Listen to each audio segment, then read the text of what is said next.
આજે આપણે પેરેન્ટિંગ દ્રષ્ટિકોણની એક 10 રીલની સિરીઝ શરૂ કરવાના છીએ। આપને અહીંયા જે ચિત્ર દેખાય છે એમાં એક મહિલા છે, એ યંગ લાગે છે કે ઓલ્ડ? વિચારો।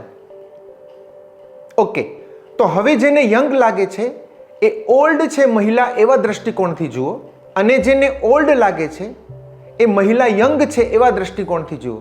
ફેર ખ્યાલ આવ્યો? આ મહિલાને તમે યંગની રીતે જોશો તો યંગ દેખાશે, ઓલ્ડની રીતે જોશો તો ઓલ્ડ દેખાશે। જેવો આપણો દ્રષ્ટિકોણ હશે એવું મહિલામાં દેખાય છે। બરાબર પેરેન્ટિંગમાં પણ એવું જ થાય છે।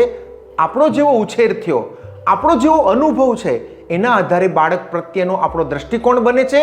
બાળક ખરેખર શું છે, કેટલો મહાન છે એની આપણને ખબર નથી પડતી।